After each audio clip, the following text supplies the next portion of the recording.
হাঁটু ব্যথার কিছু এক্সারসাইজ দেখিয়ে দিচ্ছি। অনেকেরই এখন হাঁটু ব্যথা হয়, তো কিভাবে করছি, ফার্স্টে হাঁটুটাকে নিচের দিকে টানছি আমরা, হাঁটুর প্রেশারটা নিচের দিকে, শুধু হাঁটুর প্রেশারটা নিচের দিকে দিচ্ছি। কিভাবে করছি দেখো, একটু ক্লোজ আসো, দেখতে পাবে, তাহলে বুঝতে পারবে ভালোভাবে।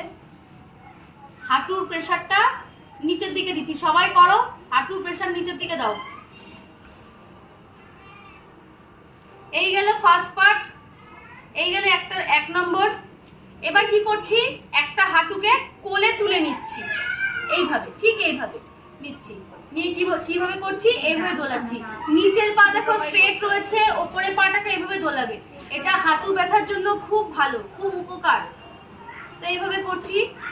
আগেও আমি দেখিয়েছি হাঁটু ব্যথার প্রচুর ব্যায়াম দেখিয়েছি, আজকে আবারও দেখাচ্ছি। ওর যেহেতু হাঁটুটা ব্যথা করছে, আবার দেখাচ্ছি।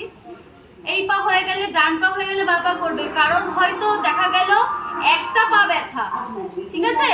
তো একটা পা ব্যথা হলে একটা পায়েই যে করবে এমন কোনো ব্যাপার নেই, দুটো পায়েই করতে হবে। হচ্ছে না, আগেরটা বেশি হচ্ছিল। এটা হচ্ছে না, হবে হবে, ঠিকভাবে ধরো, ঠিকভাবে ধরো, হবে। হ্যাঁ এই তো, সুন্দরভাবে ধরো, হবে। এই তো সুন্দর হচ্ছে। তো গেল দুটো ব্যায়াম দেখিয়ে দিলাম। এবার 3 নম্বর আরেকটা ব্যায়াম দেখিয়ে দিই। কি হবে, হাঁটুর তলায় এইভাবে হাত রাখো, হাঁটুটা উঁচু করো, ডান পা ফার্স্টে, ডান পা উঁচু করো। ব্যায়াম সবসময় ডান দিক থেকে শুরু। এবার আস্তে আস্তে শ্বাস নিতে নিতে নামাও, শ্বাস ছাড়তে ছাড়তে উপরে তোলো, আস্তে আস্তে নামাও, আস্তে আস্তে উপরে তোলো, নামাও, তোলো। এইগুলো আমি আগেও দেখিয়েছি আর আজকে আবার দেখিয়ে দিচ্ছি। ডান পা হয়ে গেলে বাঁ পা অবশ্যই করবে তোমরা।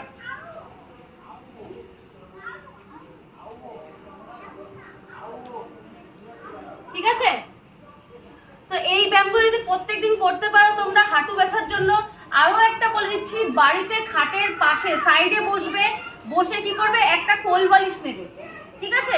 কোল বালিশ নিয়ে কি করবে, পায়ের উপরে রাখবে, পায়ের উপরে রাখার পরে কি করবে, আস্তে আস্তে পাটাকে একদম 90 ডিগ্রি তুলবে, আবার আস্তে আস্তে পাটাকে নামিয়ে দেবে, শ্বাস নিতে নিতে তুলবে 90 ডিগ্রি, আবার শ্বাস ছাড়তে ছাড়তে পাটাকে মাটিতে নামিয়ে দেবে, মানে নিচের দিকে নামিয়ে দেবে, নিচের দিকে প্রেসার দেবে। এইভাবে যদি তোমরা করতে পারো তাহলে হাঁটু ব্যথা আস্তে আস্তে ঠিক হয়ে যাবে।